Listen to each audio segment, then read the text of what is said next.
మీ TV news కి స్వాగతం. ముందుగా ముఖ్యాంశాలు. 9 ఏళ్ల ట్రూడో పాలనకు తెర. కెనడా నూతన ప్రధానిగా పగ్గాలు చేపట్టనున్న మార్క్ కార్నీ.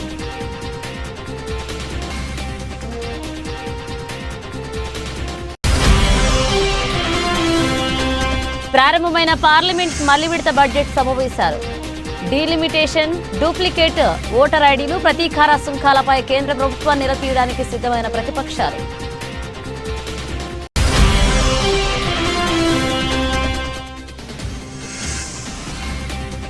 రోదస్లో తొలిసారి వాణిజ్య నిఘా.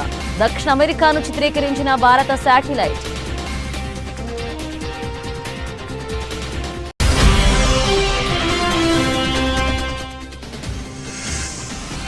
వైద్యురాలితో అసభ్య ప్రవర్తన.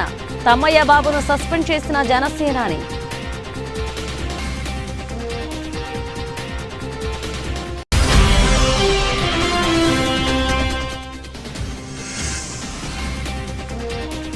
రేపు బీఆర్ఎస్ ఎల్పీ సమావేశం.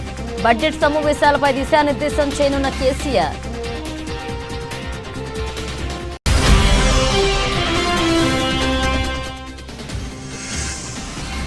అంతా బాగానే ఉంది. బ్రేకప్ వేళ క్లారిటీ ఇచ్చిన తమన్నా.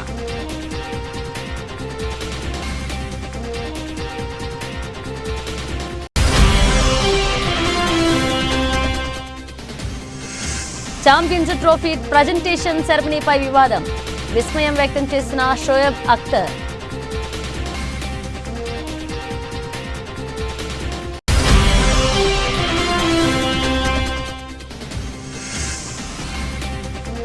లాభాలతో ప్రారంభమైన స్టాక్ మార్కెట్లు.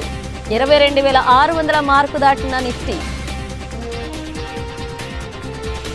కెనడాలో 9 ఏళ్లు జస్టిన్ ట్రూడో పాలనకు తెరపడింది. ఆ దేశ నూతన ప్రధాని మంత్రిగా మార్క్ కార్నీ ఎన్నికయ్యారు. జస్టిన్ ట్రూడో ప్రధాని పదవి నుంచి తప్పుకోనున్నట్లుగా గత జనవరిలో ప్రకటించిన విషయం తెలిసిందే. నేపథ్యంలో అధికార లిబరల్ పార్టీ సారథి ఎన్నిక అనివార్యమైంది.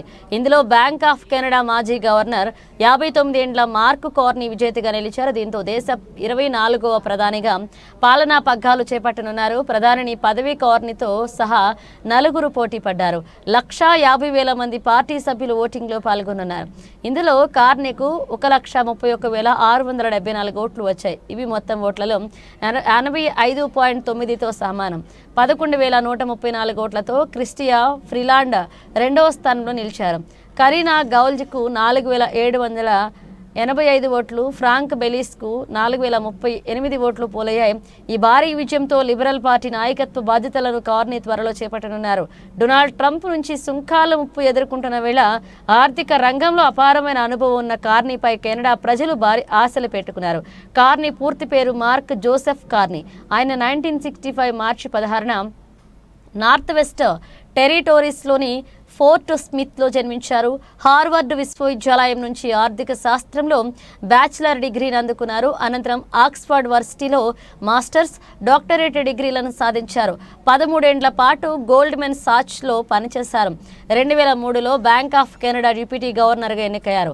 2004లో కెనడా ఫైనాన్స్ డిపార్ట్మెంట్లో సీనియర్ అసోసియేటెడ్ డిప్యూటీ మినిస్టర్గా బాధ్యతలు చేపట్టారు. అనంతరం 2008 నుంచి 2013 వరకు కెనడా బ్యాంక్ 8వ గవర్నర్గా సేవలందించారు. ఆ సమయంలో ఆర్థిక సంక్షోభాన్ని సమర్థవంతంగా ఎదుర్కొన్నారు. ప్రపంచ ఆర్థిక వ్యవస్థ స్థిరీకరించడానికి అవసరమైన చర్యలను సమన్వయపరచడంలో కీలకంగా వ్యవహరించి ప్రశంసలు అందుకున్నారు. My government will put into action our plan to build a stronger economy, to create new trading relationships with reliable trading partners. And my government will keep our tariffs on until the Americans show us respect. We will ensure that all the proceeds from our tariffs will be used to protect our workers. In America, healthcare is a big business. In Canada, it is a right. America is a melting pot. Canada is a mosaic. And Canada never, ever will be part of America in any way, shape, or form. So Donald Trump, thinks he can weaken us with his plan to divide and conquer. Pierre Poilievre's plan will leave us divided and ready to be conquered. Because a person who worships at the altar of Donald Trump will kneel before him, not stand up to him.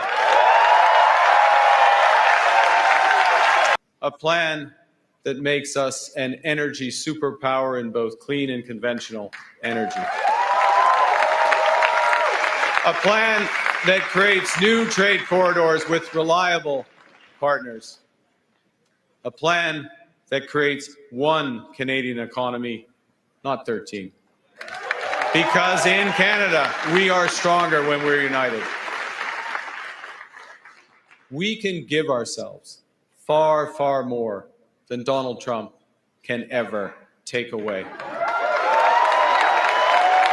Parliament మలి విడత budget సమావేశాలు సోమవారం నుంచి ప్రారంభం కానున్నాయి. నియోజకవర్గాల పునర్విభజన, ఓటర్ల జాబితాలో ఆక్రమాలు, మణిపూర్లో మళ్లీ ఘర్షణలు చెలరేగడం, ట్రంప్ యంత్రాంగాన్ని ఎదుర్కోవడంలో కేంద్ర ప్రభుత్వం అసమర్థత, వక్ఫ్ సవరణ బిల్లు వంటి కీలక అంశాలపై ప్రతిపక్షాలు కేంద్ర ప్రభుత్వంపై కత్తులు నూరుతున్నాయి. ఈ నేపథ్యంలో రెండవ విడత బడ్జెట్ సమావేశాలు వాడివేడిగా జరిగే అవకాశం ఉంది.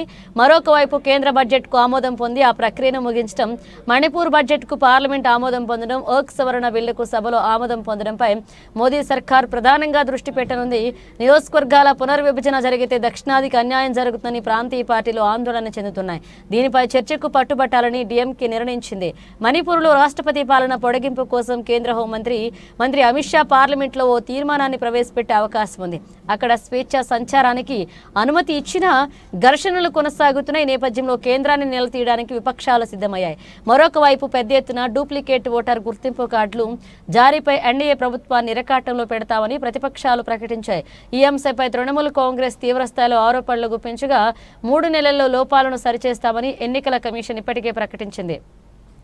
సోమవారం ఈసీతో భేటీ కానున్న టీఎంసీ నాయకులు కాంగ్రెస్, డీఎంకే, శివసేన తదితర ప్రతిపక్ష పార్టీలతో కలిసి పార్లమెంట్లో ఈ అంశంపై చర్చకు పట్టుపట్టే అవకాశం ఉంది. ఇక ప్రతీకార సుంకాలపై అమెరికా అధ్యక్షుడు డొనాల్డ్ ట్రంప్ చేసిన హెచ్చరికలు కూడా పార్లమెంట్ సమావేశాల్లో ప్రకంపనలు సృష్టించే అవకాశం ఉంది. వక్ఫ్ ఆస్తులపై కేంద్రం అజమాయిషీని సవరణ బిల్లు పెంచుతుందని, ఈ బిల్లును సంయుక్తంగా వ్యతిరేకించాలని ఇండియా కూటమి నాయకులు నిర్ణయించినట్లుగా కాంగ్రెస్ సీనియర్ నాయకుడు జైరాం రమేష్ వెల్లడించారు. Development of northeastern region donor. Item number 12, Srimati Nirmala Sitharaman.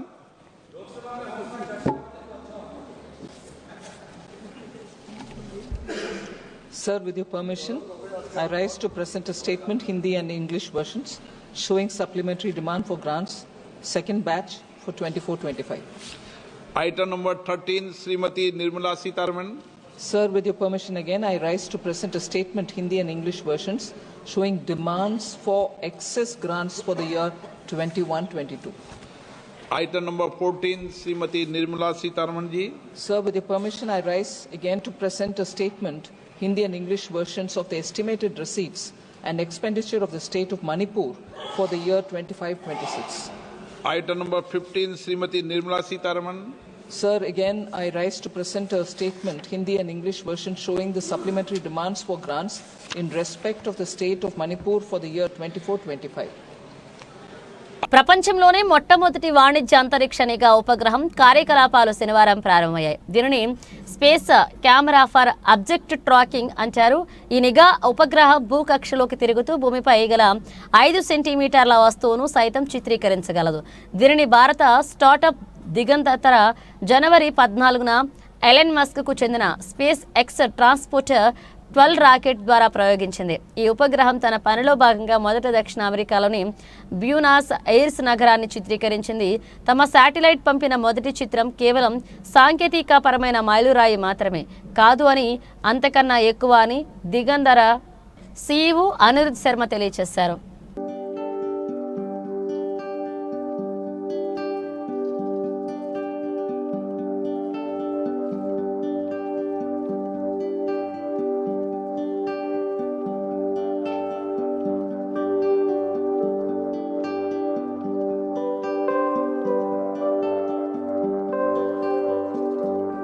AP Prathipadu నియోజకవర్గ జనసేన పార్టీ ఇన్ఛార్జ్ వరుపుల తమ్మయ్య బాబును పార్టీ అధిష్టానం సస్పెండ్ చేసింది.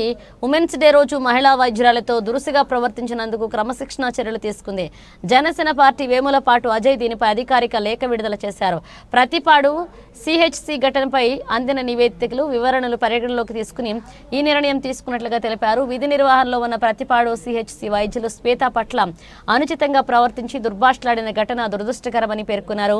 ఉమెన్స్ డే రోజున ప్రతిపాడు జనసేన ఇన్ఛార్జిగా ఉన్న వరుపుల తమ్మయ్య బాబు వీరంగం సృష్టించాడు. ప్రతిపాడు పిహెచ్సికి వెళ్లిన వరుపుల తమ్మయ్య బాబు మహిళా డాక్టర్ సిబ్బందితో దురుసుగా వ్యవహరించాడు. సిహెచ్సి డాక్టర్ రోడ్డు ప్రమాదంలో గాయపడిన వారికి వైద్యం చేస్తుండగా బాధితుల వివరాలు తమ్మయ్య బాబుకు చెప్పాలి అంటూ జనసేన కార్యకర్తలు డాక్టర్కు ఫోన్ ఇచ్చేందుకు ట్రై చేశారు.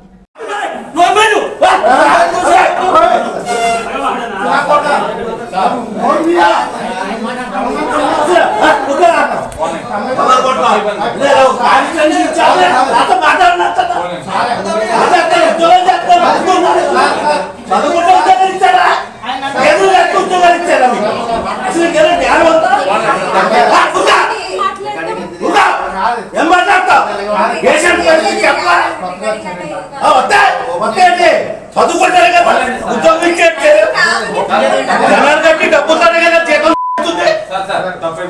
ఎవరైతే మాట్లాడతారు మీతో ఫోన్లో అలా డబ్బగా వచ్చి మాట్లాడేస్తాడా ఫోన్ మాట్లాడతా రెస్పాండ్ అవ్వద్దా వరుపులు తమ్మయ్య బాబు క్లియర్ గా చెప్పాడు కూడా నాడు ఒళ్ళు దగ్గర పెట్టుకుని ఉద్యోగం చేయండి ఏమైందా ఎవరు జాయిన్ చేశారు రాష్ట్ర బడ్జెట్ సమావేశాలు ప్రారంభం కానున్న నేపథ్యంలో అనుసరించాల్సిన వ్యూహాలపై బీఆర్ఎస్ సన్నద్ధమవుతుంది. ఈ మేరకు పార్టీ అధినేత కేసీఆర్ ఉభయ సభల సభ్యులకు దిశానిర్దేశం చేయనున్నారు. తెలంగాణ భవన్లో మంగళవారం 1 గంటకు బీఆర్ఎస్ఎల్పీ సమావేశం నిర్వహించనున్నారు. ఈ నెల 12 నుంచి ప్రారంభం కానున్న బడ్జెట్ సమావేశాల్లో ప్రస్తావించాల్సిన అంశాలు, అనుసరించాల్సిన వ్యూహంపై ఎమ్మెల్యేలు, ఎమ్మెల్సీలకు కేసీఆర్ సూచనలు చేయనున్నారు. బుధవారం ఉదయం 11 గంటలకు రాష్ట్ర గవర్నర్ జిష్ణుదేవ్ వర్మ ఉభయ సభలను ఉద్దేశించి ప్రసంగించిన అనంతరం సమావేశాలు ప్రారంభమవుతాయి.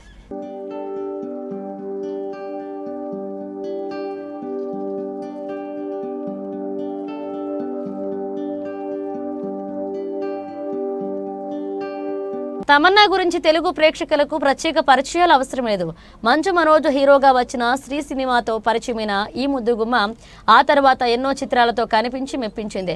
ప్రస్తుతం తెలుగు సినిమాలతో పాటుగా హిందీ వెబ్ సిరీస్, హిందీ సినిమాలతో కూడా బిజీగా ఉంది తమన్నా. అయితే కొద్ది రోజుల క్రితమే తమన్నా తనతో పాటు లాస్ట్ స్టోరీస్ 2లో కనిపించిన విజయ్ వర్మతో ప్రేమలో పడిన సంగతి తెలిసిందే. వీరిద్దరూ కొద్ది రోజుల తర్వాత వీరి ప్రేమ సంగతి అధికారికంగా ప్రకటించారు. అంతేకాదు ఎన్నో ఈవెంట్స్లో కలిసిమెలిసి కనిపించారు. ఇంతలోనే ఏమైందో తెలియదు కానీ విజయ్ వర్మ తమన్నా మధ్య కొన్ని అభిప్రాయ భేదాలు రావడం వల్ల వీరిద్దరూ విడిపోయారు అన్న వార్తలు జోరందుకున్నాయి. ఈ క్రమంలో ప్రస్తుతం తమన్నా షేర్ చేసిన ఫోటోలు కాస్త తెగ వైరల్ అవుతూ అందరినీ ఆశ్చర్యపరుస్తున్న షుగర్ స్పేస్ అంత మంచిగానే ఉంది అంటూ క్యాప్షన్ పెట్టి తమన్నా ఫోటోలు షేర్ చేసింది. ఈ ఫోటోలలో Tamannaah black and red dress లో కనిపించి అందరినీ ఆకట్టుకుంది. అయితే బ్రేకప్ వార్తలు వస్తున్న ఈ క్రమంలో అంతా బాగానే ఉంది అని క్యాప్షన్ పెట్టి తమన్నా ఫోటోలు షేర్ చేయడంతో ప్రస్తుతం ఇవి కాస్త వైరల్ అవుతున్నాయి.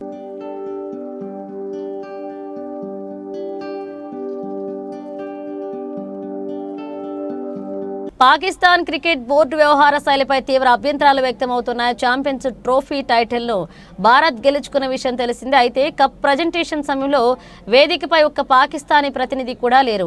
వాస్తవానికి ఛాంపియన్స్ ట్రోఫీని ఈసారి ఆర్గనైజ్ చేసింది పాకిస్తాన్ క్రికెట్ బోర్డే. కానీ ఆదివారం రాత్రి దుబాయ్ స్టేడియంలో జరిగిన బహుమతి ప్రదానోత్సవ కార్యక్రమంలో పాకిస్తాన్ ప్రతినిధి లేకపోవడం పట్ల విమర్శలు వస్తున్నాయి. న్యూజిలాండ్పై ఉత్కంఠ భరిత ఫైనల్లో 4 వికెట్ల తేడాతో ఇండియా నెగ్గింది. ఐసీసీ చైర్మన్ జేషా చేతుల మీదుగా కప్ను రోహిత్ సేన అందుకున్నది. అయితే ప్రజెంటేషన్ వేదికపై బీసీసీఐ అధ్యక్షుడు రోజర్ బిన్ని, కార్యదర్శి Devajit Saikia, New Zealand cricket director Roger Twose కూడా పాల్గొన్నారు. కానీ టోర్నీకి ఆతిథ్యం ఇచ్చిన పాకిస్తాన్ ప్రతినిధులు ఎవరూ ప్రజెంటేషన్ సమయంలో లేకపోవడం విస్మయానికి గురిచేసింది. PCB chief operating officer Sumair Ahmed దుబాయ్లోనే ఉన్న ఆయన ఆ కార్యక్రమంలో పాల్గొనలేకపోవడం అనుమానాలు వ్యక్తమవుతున్నాయి. Pakistan cricket board chairman Mohsin Naqvi దుబాయ్కు వెళ్లలేదు. కేంద్ర మంత్రితో అత్యవసర భేటీ వల్ల ఆయన దుబాయ్కు వెళ్లలేదని తెలుస్తోంది.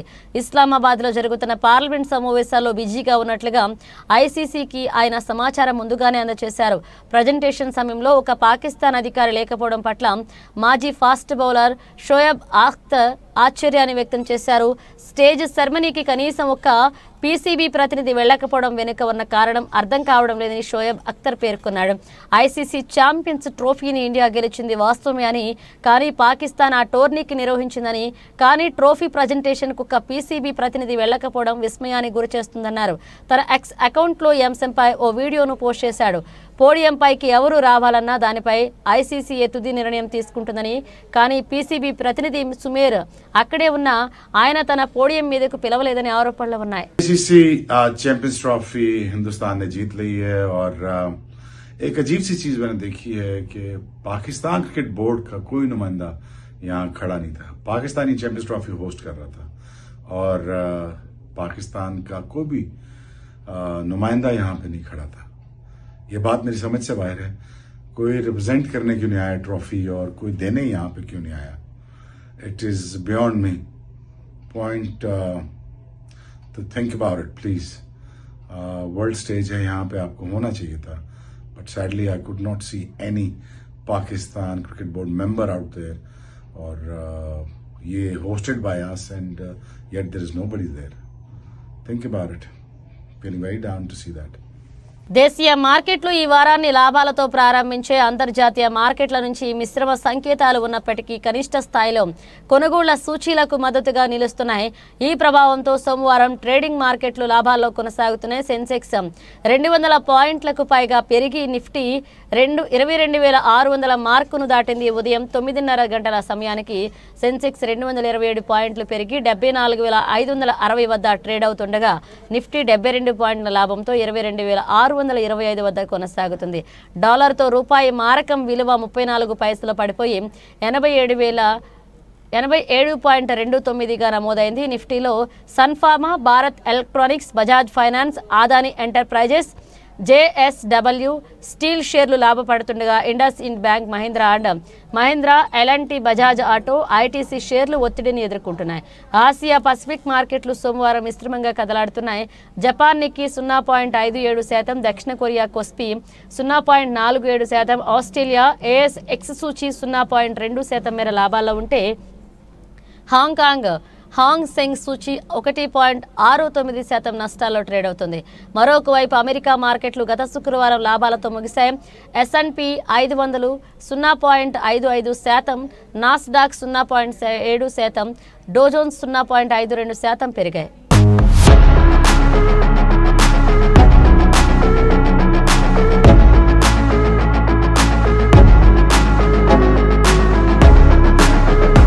సుమారు 1000 ఎకరాల మేర భద్రాద్రి కొత్తగూడెం జిల్లా పినపాక నియోజకవర్గం బూర్గంపాడు మండలం దోమలవాగు చెరువు ప్రాంతంలో పండిస్తున్న రైతులకు సాగునీటి ఇబ్బందులు ఉన్న నేపథ్యంలో పినపాక ఎమ్మెల్యే పాయం వెంకటేశ్వర్లు నేడు సీతారామ ప్రాజెక్టు కాలువ నుండి టేకుల చెరువు వాగు, దోమల చెరువు ప్రాంతాలకు 75 HP కెపాసిటీ గల మోటార్ల సహాయంతో నీటిని విడుదల చేశారు.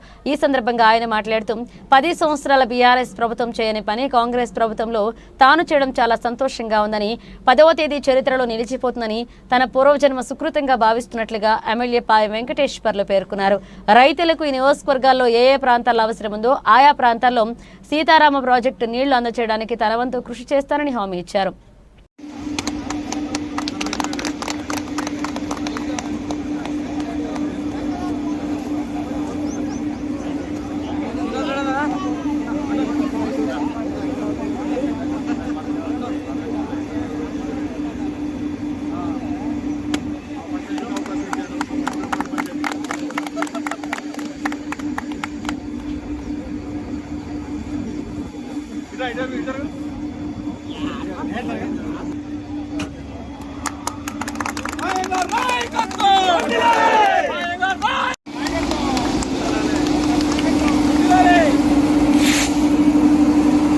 అనకాపల్లి జిల్లా పరవాడ మండలం జవహర్లాల్ నెహ్రూ ఫార్మా పరిశ్రమలలో భద్రతా ప్రమాణాలు పాటించాలని సిఐటియు జిల్లా ఉపాధ్యక్షులు గనిశెట్టి డిమాండ్. పరవాడ ఫార్మా సిటీలో అనకాపల్లి జిల్లాలో 205 ఫార్మా పరిశ్రమలు ఉత్పత్తి చేస్తున్నాయని వీటిలో అధిక ప్రాధాన్యత భద్రతకి ఇవ్వాల్సిన అవసరం ఉందని, కానీ యాజమాన్యాలు భద్రతని గాలికి వదిలేస్తున్నారని, భద్రతా ప్రమాణాలు పాటించాలని సిఐటియు జిల్లా ఉపాధ్యక్షులు గనిశెట్టి సత్యనారాయణ డిమాండ్ చేశారు.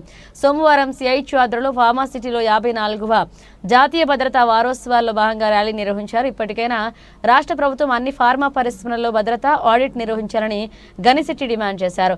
ప్రమాదాలు జరిగినప్పుడు ఏర్పాటు చేసిన కమిటీ నివేదికను వెంటనే బయటపెట్టాలని డిమాండ్ చేశారు. ఈ కార్యక్రమంలో సిఐటియు నాయకులు పి చిన్నారావు, కేదర్బాబు, కృష్ణ పాల్గొన్నారు. ప్రమాణాలు పాటించాలి, భద్రతా ప్రమాణాలు పాటించాలి, భద్రతా ప్రమాణాలు పాటించాలి, భద్రతను పాటిద్దాం, భద్రతను పాటిద్దాం. అన్ని ఫార్మా పరిశ్రమలో భద్రతా ప్రమాణాలు పాటించాలి. జిందాబాద్ సిఐటియు, జిందాబాద్ సిఐటియు.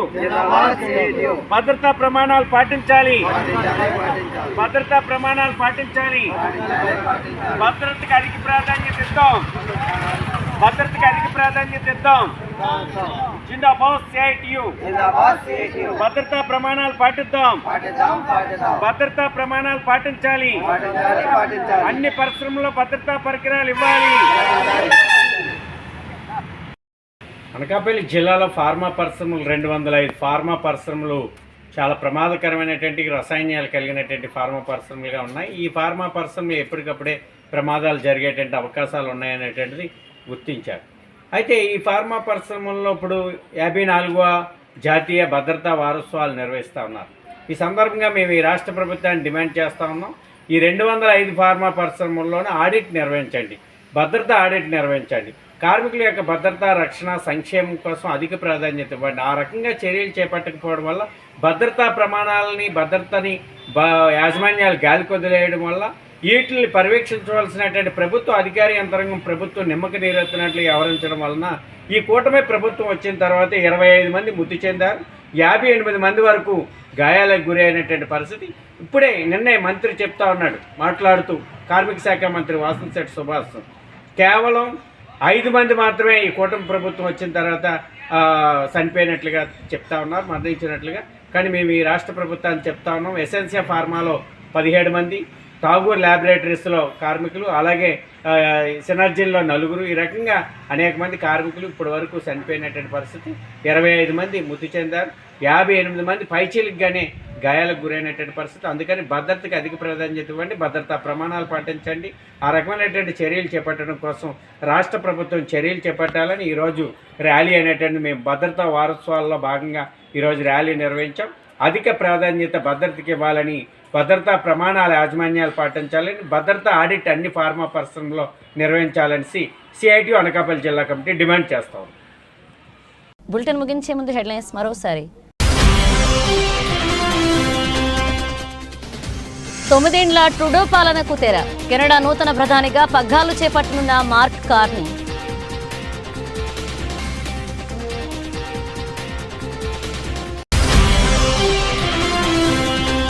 ప్రారంభమైన పార్లమెంట్ మళ్లీ విడత బడ్జెట్ సమావేశాలు. డీలిమిటేషన్, డూప్లికేట్ ఓటర్ ఐడీలు, ప్రతీకార సుంకాలపై కేంద్ర ప్రభుత్వాన్ని నిలదీయడానికి సిద్ధమైన ప్రతిపక్షాలు.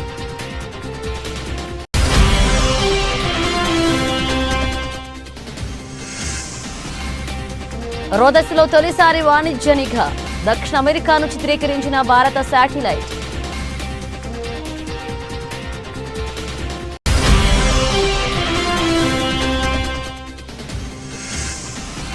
వైద్యురాలితో అసభ్య ప్రవర్తన.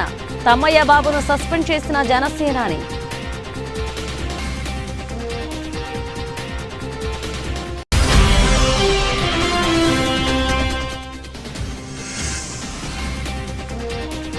రేపు బీఆర్ఎస్ ఎల్పీ సమావేశం.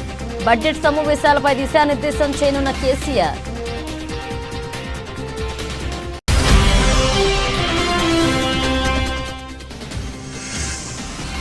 అంతా బాగానే ఉంది, బ్రేకప్ వేళ క్లారిటీ ఇచ్చిన తమన్నా.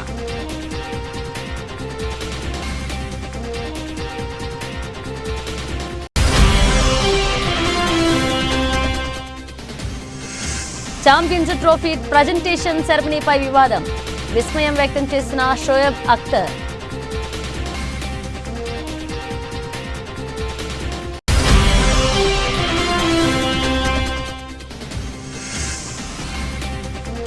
లాభాలతో ప్రారంభమైన స్టాక్ మార్కెట్లు 22,600 మార్కు దాటిన నిఫ్టీ. ఇవి బులెటిన్ అప్డేట్స్. మరిన్ని అప్డేట్స్తో మళ్ళీ కలుద్దాం.